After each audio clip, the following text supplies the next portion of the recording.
And complete in Christ. Sabi ko sa Colossians 2, verse 9 and 10,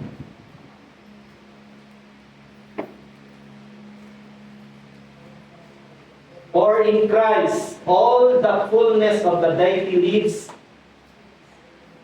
in bodily form.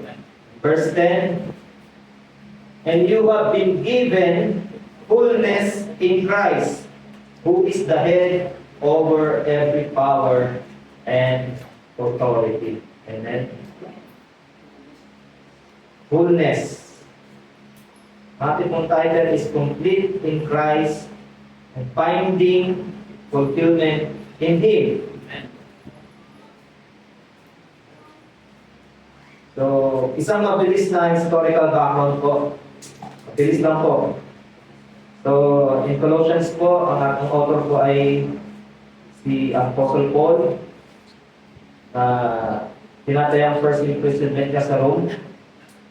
Address the Christian community in Colossae, small city, ngayon po ay Turkey, na bibigyan niya ng babala ang mga false teaching na pumapasok sa lugar ng Colossian Church. Sample po yung mga mixed teaching ng Jewish legalism, Hellenistic philosophy, and early Gnostic elements emphasizing strict dietary laws and worship of angels. Themes and theological context na makukuha po natin sa Colossians is Christology. Sabi nga po sa Colossians 2:9-10, Jesus Christ embodies the fullness of deity, affirms His divine nature and complete authority. Discounter any teaching that suggests additional spiritual beings or practices were needed for salvation or spiritual completeness. Yung iba po kasi naghahanap pa ng ibang additional, gumagawa sila ng mga para lumago yung kanilang spiritual. Gumagawa ng mga kailangan pa mag-worship sa iba't iba para makita na merong sila ay mas nakakataas. Kumbaga nakahaluan na yung teaching, nakapasok yung hindi dapat makapasok na aral o turo na siyang nagbibigay o nagiging dulot ng kasiraan ng pananampalataya ng church. So sa atin po, paano po magiging effective yun sa atin? As a church, hindi kung saan tayo kumukuha ng teaching, kapuruan, o kasabihan, dahil hindi nagdudulot ng doubt sa ating pananampalataya. Malinaw na sinabi dito sa Colossians that only in Christ lahat ay nasa Kanya. The power and authority. All things were created by Him, through Him, for Him.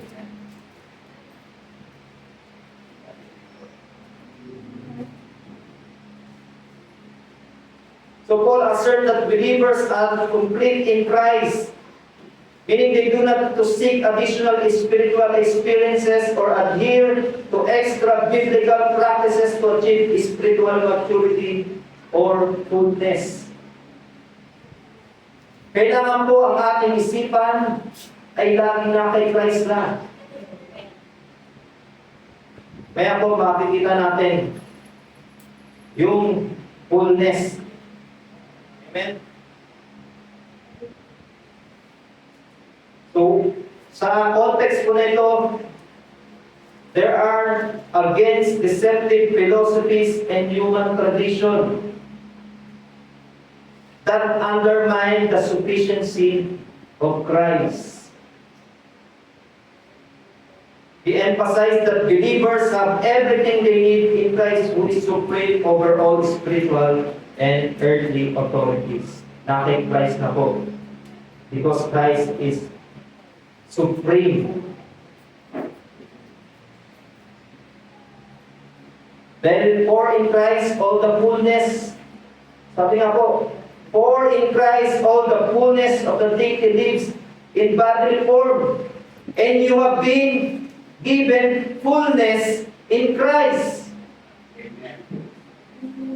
who is the head over every power and authority. So, saan pa po tayo? Na kay Christ na. Yun po yung pinakatin natin eh. Yung maraming taong naghahanap ng kayamanan, karangyaan, yung makakasaya sa kanyang pamumuhay, pisikal. Pero hindi pa rin kumpleto. Pero pa rin kulang. Dahil nalilimutang hanapin, unahin ang Diyos. Then unang point po natin pag-aaralan is redemption and forgiveness. How Jesus sacrificed Himself na nagbigay sa atin ng foundation para sa ating completeness. That through His blood, we are cleansed.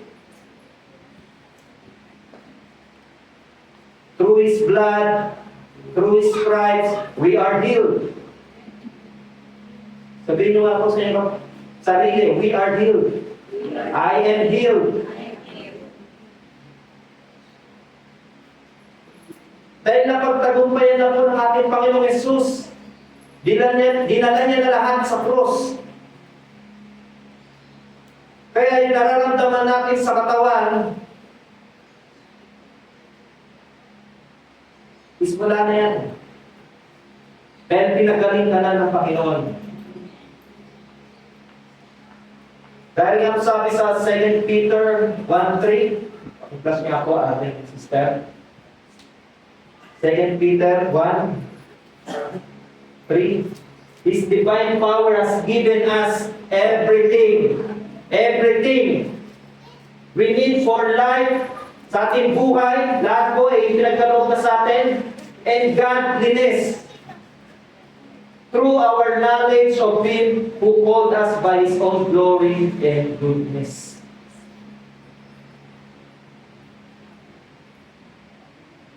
And in Colossians 1:20, verse 22, experience the freedom from guilt and shame that comes with forgiveness. So lahat po, tayo na dating makasalanan ay pinatawad na ng Panginoon. Lahat po tayo, ng mga anak ng Diyos. Ngayon, nire-remind lang po tayo sa Galatians 5:13. Yung freedom natin, minsan nasosobrahan na. Kahit mali, ay sa ating paningin ay tama.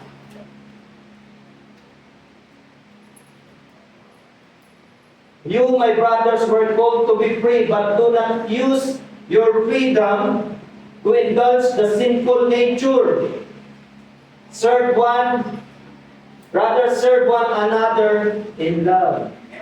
Amen? Huwag natin gamitin yung freedom natin sa nang patuloy na lumakad sa kasalanan.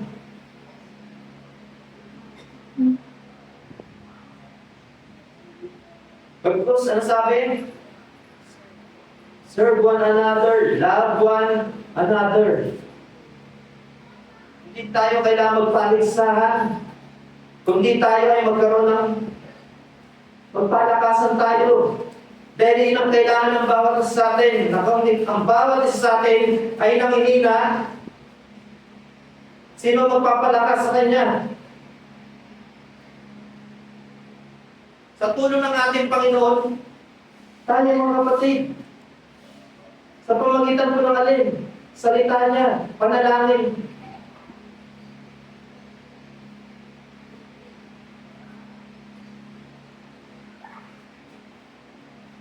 We are redeemed at tayo tinatawad. Ephesians 1:7. Sabi mo sa Ephesians 1:7, in Him we have redemption through His blood, the forgiveness of sin, in accordance with the riches of God's grace. This gospel of grace, nire-remind tayo na tayo ay bago na lahat. We are a new creation in Christ. Kaya po tayo tinatawag na, alin po? Christian daw. Pero Christ yan. Christ yan. Kasi pag Christian, ano eh? Christ yan. Ibig sabihin po, Christ in me. Christ in you.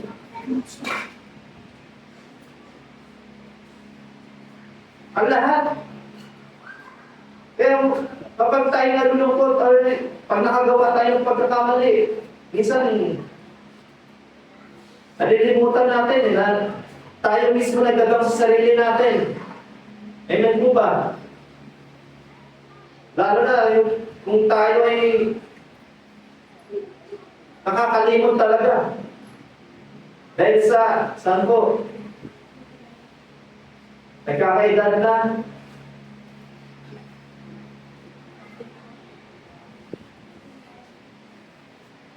Tingnan yung mga katabi nyo, kapatid. Parang mga teenager pa.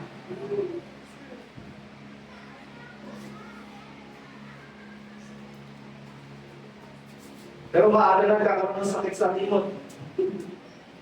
Joke lang po. Pero totoo. Pero reminder po ito sa atin na tayo po tinatawag na ng Panginoon. Huwag po tayong lumakad kung ano yung meron tayo dati na binabalik-balikan pa natin, hindi maalis-alis. Point number 2. Una po, redemption and forgiveness. Point number 2, identity in Christ. Yan, babalik po tayo sa identity in Christ. Our identity is rooted in Christ. Christ alone. As believers, we are adopted into God's family. Sabi sa Ephesians 1:5, He predestined us to be adopted as His sons through Jesus Christ, in accordance with His pleasure and will. You are chosen and dearly loved, mga kapatid. Your value, your worth, ay hindi makukuha ng achievement or possession, but from being children of God.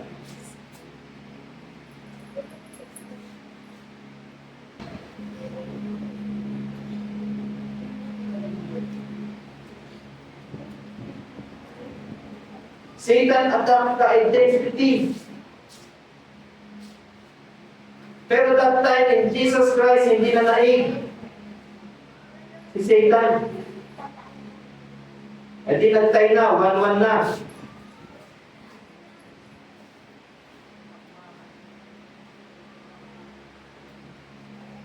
Dahil hindi na naig si Satan. Dahil sabi po, kung mababasa natin sa proceeding, na sabi ng Panginoong Jesus na siya ituksuin, nang dalhin siya sa pinakataas sa bundok, magpakihulog ka, sambahin mo ako. Amen? At mapapasayo ang lahat ng ito. Pero ang sagot ng ating Panginoong Jesus, Satanas, umalis ka. Ang Diyos mo lamang ang Diyos mong paglilingkuran. Sa ating mga kapatid, wala na tayong ibang dapat paglilingkuran kundi ang ating Panginoon Jesus.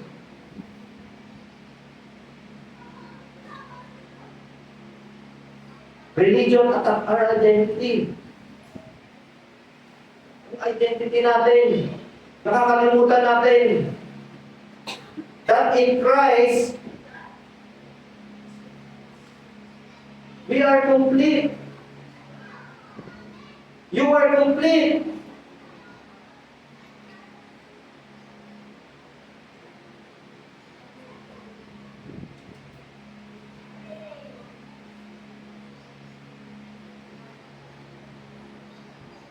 Ibig sabihin po, kung anong ina-action ni Christ, whatever in Christ, nasa sa atin din.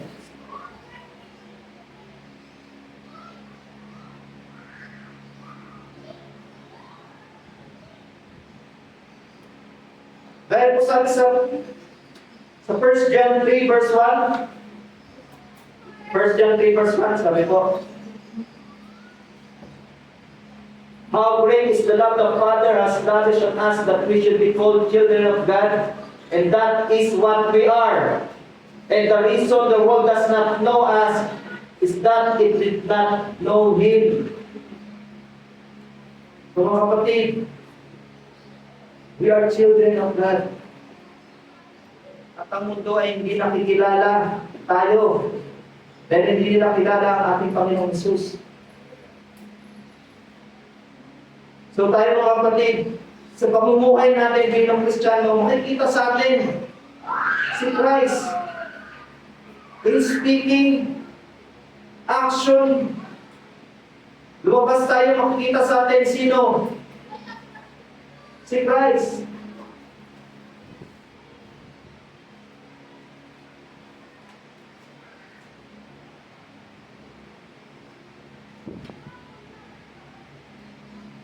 Dahil Christ is in you. Kaya po, sa atin, tayo po ay anak ng ating magulang, ang nakadikit sa atin, apelido ng ating Ama. Amen? As the children of God, ano pong nasa ating kumbaga apelido? Christ. Tama po ba?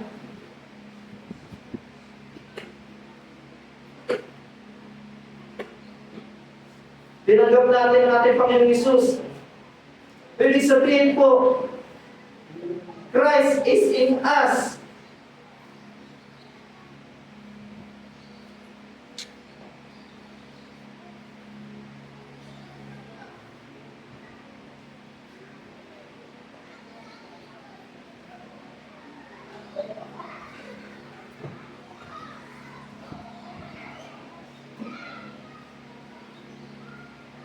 So point number 1, redemption and forgiveness. 2, identity in Christ. Sabi po sa Romans 8:15 verse 17. Romans 8:15 to 17. Sabi po sa Tagalog, sapagkat hindi kayo tumanggap ng spirito ng pagkalipid upang muling matakot, kundi tumanggap kayo ng espiritu ng pagpupok na dahil dito ay tumatawag tayo, Aba, Ama. Ang espiritu mismo ang nagpapatungo kasama ng ating espiritu na tayo ay mga anak ng Diyos. At 17, at kung mga anak ay mga tagapagmana rin, mga tagapagmana ng Diyos at mga kasamang tagapagmana ni Kristo. Kung may tunay ng nagtitiis tayong kasama niya, upang tayo luwalhati ng mga kasama niya. Tagapagmana ka, kapatid.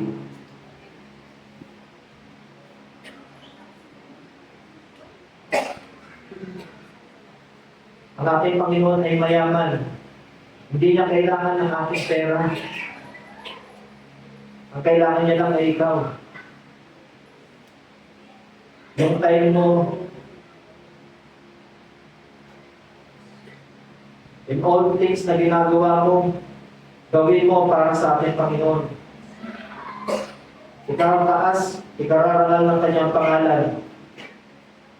Ang lahat ng iyong gagawin, kapag inuna mo ang Panginoon, tunay na ikaw ay pagpapalain ng Diyos.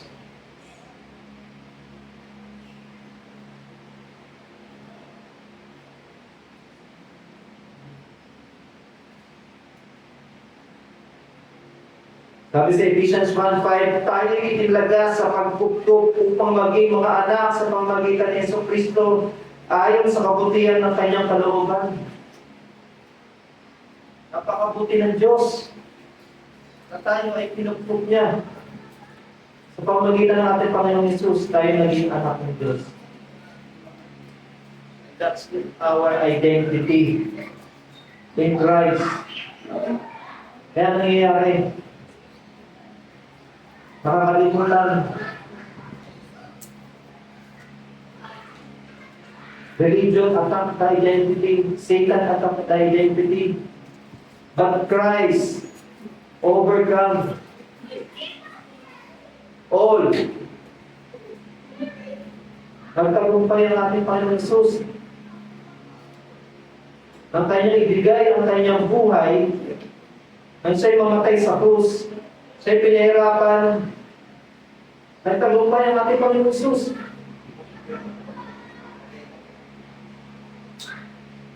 Anong points po? Pangatlo na makikita natin, yung purpose po natin, at yung pagkatawag sa atin.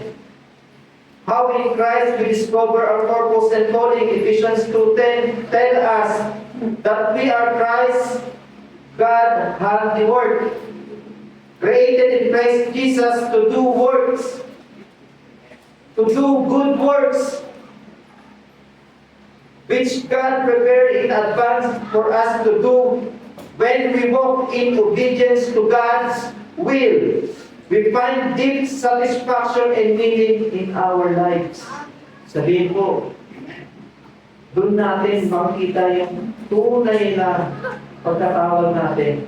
Kapag tayo ay sumusunod sa kalooban ng Diyos,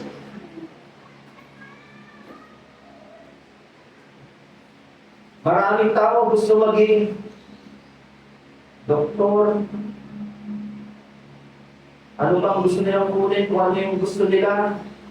Architect, engineer.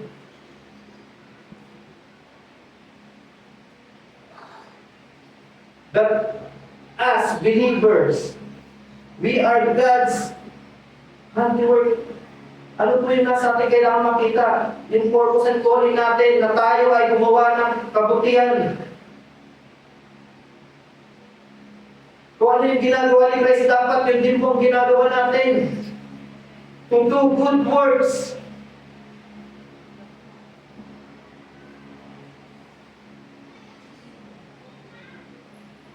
Na-prepare na po ng ating Panginoon ang lahat. Ang kailangan na lang po, ang halin po, yung obedience po, yung pagsunod natin.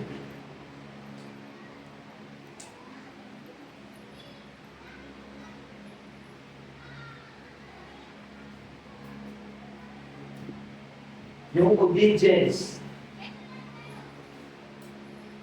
Napakahirap. Amen? Dahil meron sa salita, pero sa gawa, hirap na hirap.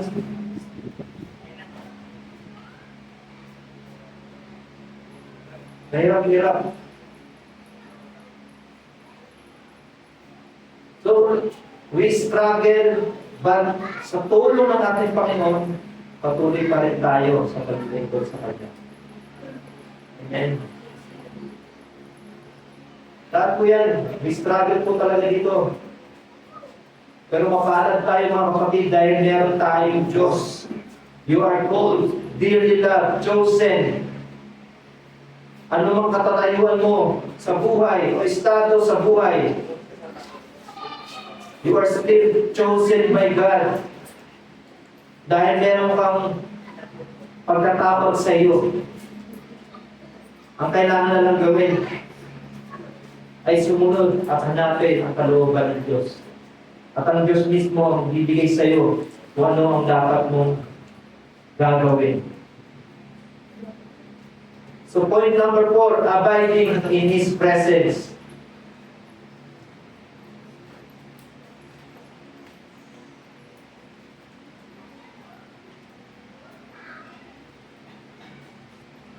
The importance of abiding in Christ through prayer, worship, and studying in His Word. Importante po, paano tayo makapatuloy sa Kanyang presensya. Our time in prayer, our commitment in prayer, worship, hindi lamang po every Sunday, kundi every day. Meron tayong dapat sariling pag-worship sa ating Panginoon. Pag-aaral ng Kanyang salita. Dahil sabi sa John 15, napakaganda po ng illustrates ito. Sabi po, I am the vine, and you are the branches. If you remain in me and I in you, you will bear much fruit. Apart from me, you can do nothing. Our completeness is found in staying connected to the source of life. Sino po yun? Ating Panginoong Jesus.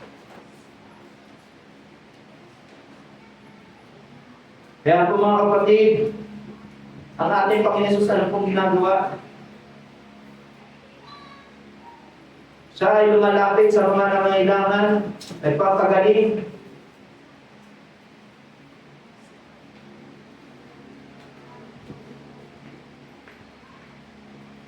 Siya po ang puno. At ganoon din po tayo. Kasi tayo po'y nakadikit. Tayo mga sanga. Eh sino yung source natin? All things, power and authority, nasa ating Panginoong Jesus. Ang ating Panginoong Jesus, na kanino po? Nasa atin.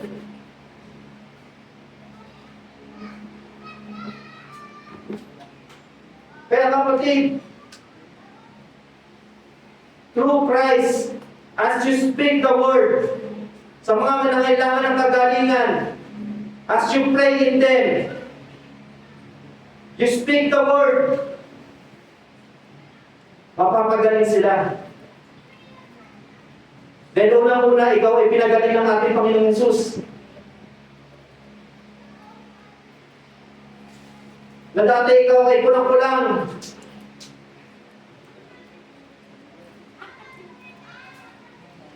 Ngayon, ano pa rin po? Nagkukulang. We are complete in Christ. You are healed.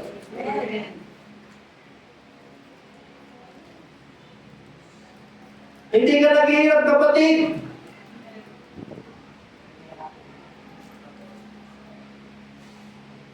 Nasa isip ka yung naghihirap ka. God gave all the power sa buhay natin. Ang kailangan mo lang gawin, malaman mo kung sino ka, kung saan ka nakaugat, kung saan ka nakatayo. Alam mo kung sino ang iyong sinasampalatayanan. Alam mo na mayroong Diyos na buhay na nakakakita ng iyong kalagayan. At alam mong ikaw ay anak ng Diyos. Bakit hindi mo kaya i-claim? Claim. Claim mo. Believe.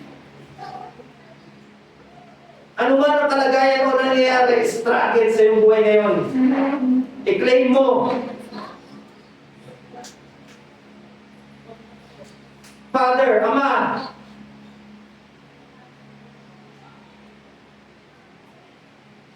that through Christ Jesus, itong sakit na to sa aking katawan, kaya mong pagalingin ako.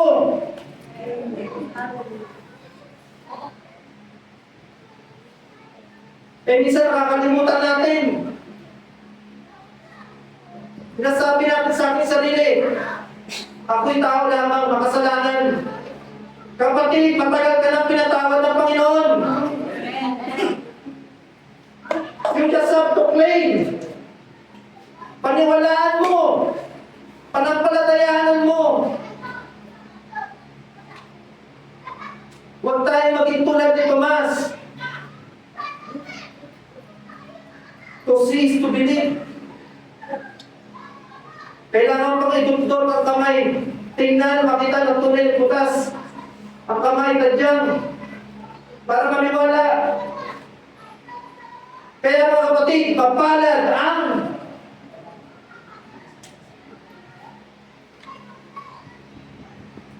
bless ang siyang naniniwala.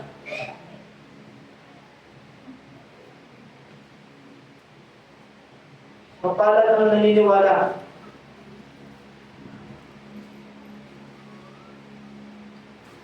Kaya po, patuloy tayong maniwala sa ating Panginoon. Hindi na sa nakikita. Magpatuloy tayo sa Panginoon. Yung pinaglilingkuran po natin ay hindi kami. Hindi pastor. Ang pinaglilingkuran po natin ay tunay na Diyos.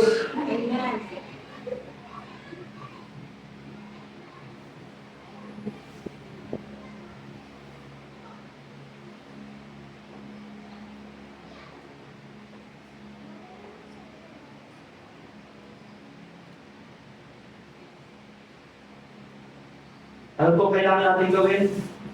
Abiding in His presence. Tayo ay patuloy na kumapit sa ating Panginoon.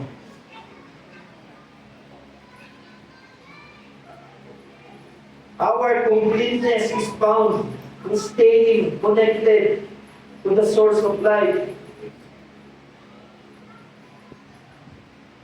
Kapag ikaw ay lobat na, anong ginagawa?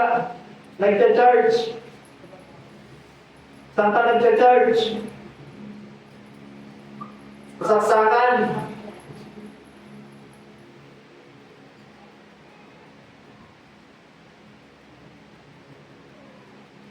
Kapag tayo ay lobat na, saan tayo malapit? Nangihina na. Sumusuko na. Isang salita lang natin, kaya tayong palakasin ng Panginoon. For I am weak, I am strong.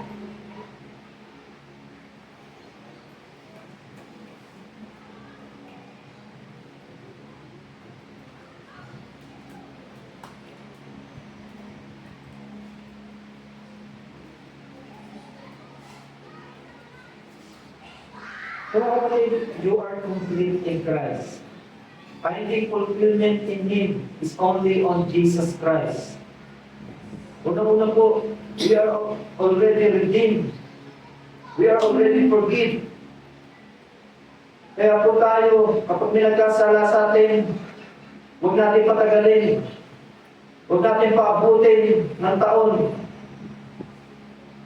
Taon-taon, inaangkat ang pagkakamali.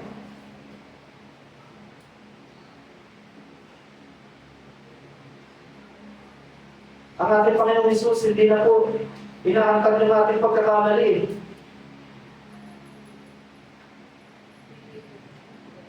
Minahal tayo kung ano pa man tayo. Kahit gano'n pa kasama ang ating kasalanan, minahal niya tayo. Minahal ka niya. Anong kalagayan mo? Hindi siya tumitingin. You are chosen. Minahal ka. Pinili ka. Predestined. Yung identity natin in Christ nasa sa atin. Kaya whatever we speak, mag-iingat tayo. Dahil ang lumalabas sa ating bibig, buhay at kamatayan.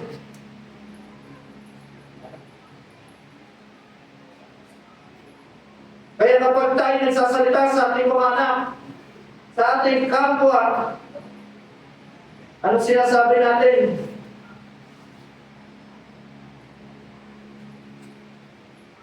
Kapag kinakamusta ka, kamusta ka na kapatid?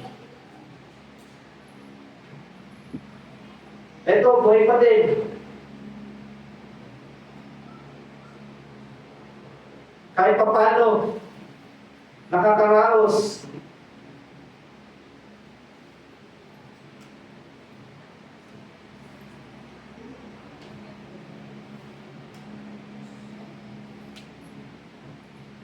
Kamusta mga kapatid? Kamusta ang iyong buhay-buhay? It is good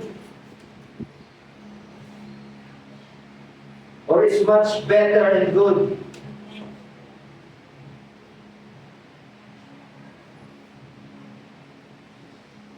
But by grace and mercy of God, patuloy tayo sa ating Panginoon. Patuloy tayo. Huwag tayong panghinaan sa paglilingkod sa Panginoon.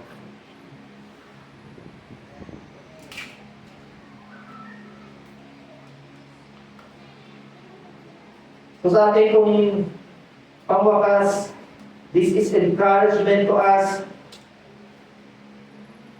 Pinapaalala sa atin that we should embrace our completeness in Christ. No matter what struggles or challenges we face, we can rest in the assurance that in Him we lack nothing. We lack nothing. As Colossians 2:6-7 encourage us, so then just as you receive Christ, Jesus as Lord, continue to live your lives in Him, rooted and built up in Him. Strengthened in the faith as you were taught and overflowing with thankfulness. So ano pong dumarating sa atin, tayo lagi magpasalamat, maliit o malaki, magpasalamat tayo sa Panginoon. Dahil unang-una pa lang pagkagising natin, tayo ay tinikalooban niya na ng panibagong buhay, kalakasan. Kaya napakabuti ng Diyos sa buhay natin mga kapatid. Dahil yung kagalingan na ating inaasahan sa ating katawan, sa ating pamilya, anak, ay pinagkaloob sa atin ng Diyos.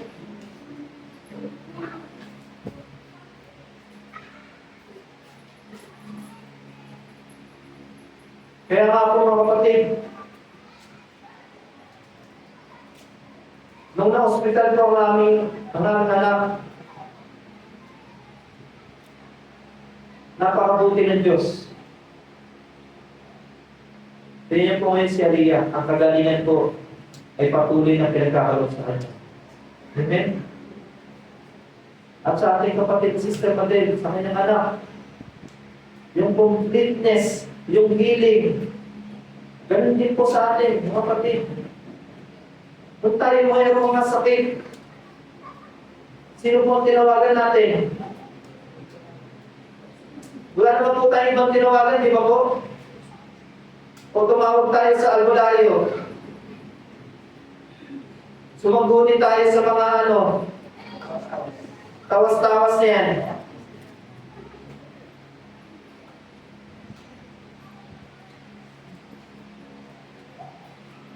O yung mga tradisyon natin, pinaniwalaan na kapag 7 years old lang yung anak, magkakatay ka ng manok. Yung dugo, ianong sa lupa.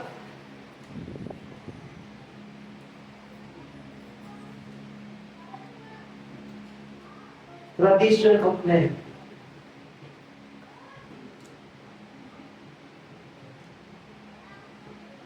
In Christ, you are complete.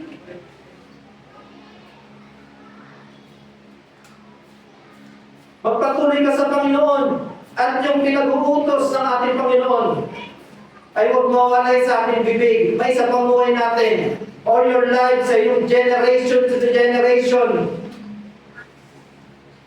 Yung kamay ng Diyos. Yung protection ng Diyos sa iyo ay nasa iyong pamilya.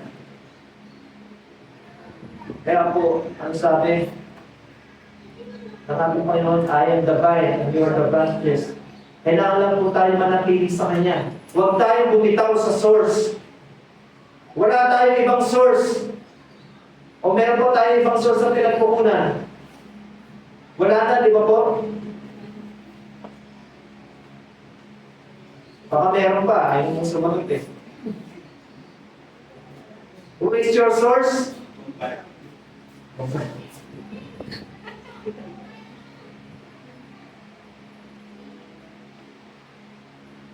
Ang source po natin ang ating Panginoong Jesus.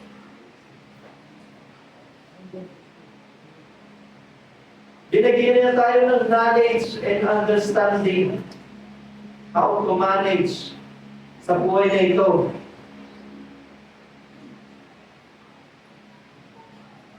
Huwag tayong anumang struggle na yan. Bayarin utang.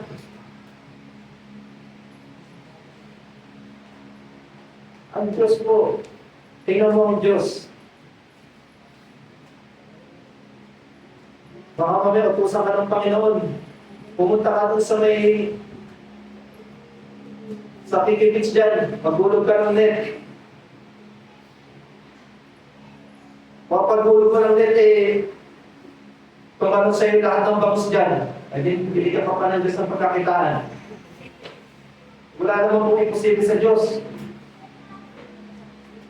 Huwag nang sasabihin sa'yo, tumanong ka. Kung ikaw ang tunay na anak ng Diyos, magpatihulog ka, magpatiwakal ka. Gagawin mo po ba yun?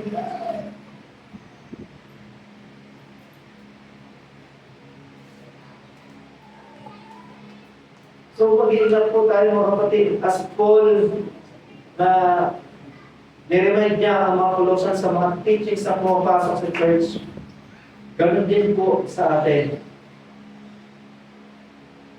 Paano po yun? Ang Holy Spirit lamang po ang makapagtutulong sa atin. Siya po ang magtuturo sa atin kung sino ang dapat natin titignan. Ang magtuturo sa atin sa katotohanan.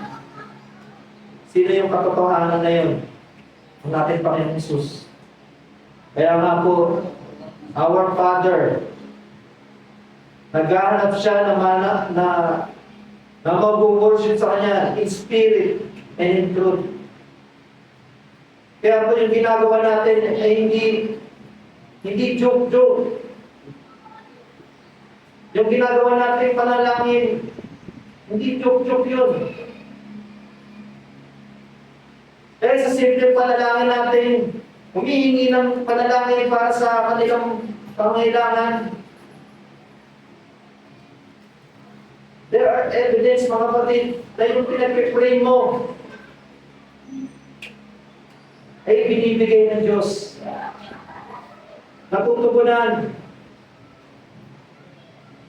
Ibig sabihin po, ang Diyos ay buhay sa ating kalagitnaan, mga kapatid.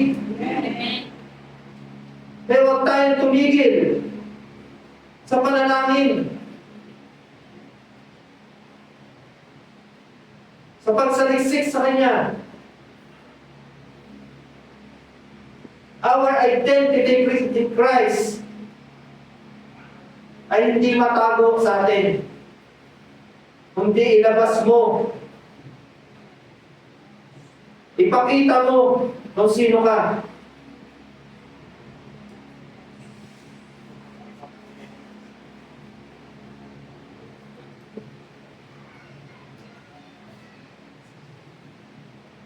Hindi lang tayo taga-hukom, mga kapatid.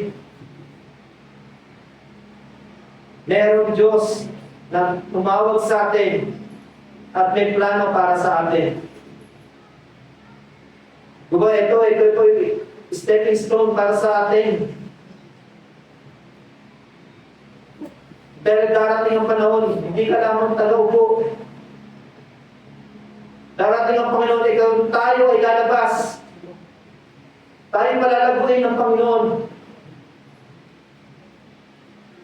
Kailangan lang po makita yung obedience natin para yung capacity na meron ng Diyos ay may pagkaloob sa atin. Kasi paano tayo bibigyan ng malaki kung sa kalilitan ay hindi tayo mapagkakatiwalaan. Sa simpleng bagay, nagkakagalit tayo. Hindi kaya maturuan. Sa simpleng salita, marami ng salita nasasabi. Daig pa ang computer.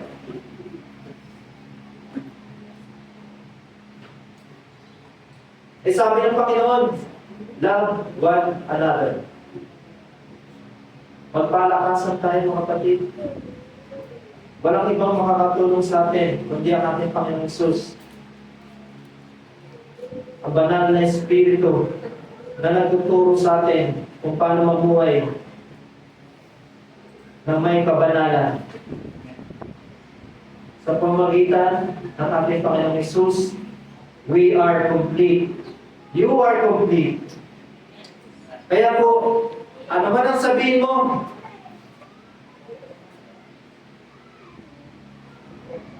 yung claim it sa ating pangalan ng Panginoong Hesus. Dito po ako magtatapos. Sabi ko sa Philemon 1 verse 6. Glory to God. Hallelujah. Sabi ko sa Philemon 1:6,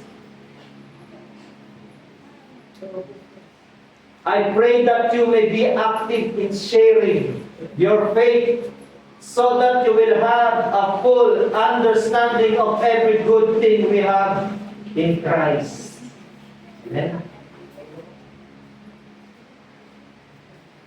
Kailangan po maging active tayo in sharing. Sharing your faith. Amen? Wala tayong ibang share, mga kapatid, ha? Yung faith natin na ginawa ng Diyos sa buhay po natin. Yung pagliligtas ng Diyos sa buhay natin, may share natin sa iba actively so that you will have a full understanding. Full, hindi po sinabing kulang. Full understanding of every good thing we have in Christ. Amen? Good thing. Lahat ng mabubuting bagay sa ating Panginoong Hesus.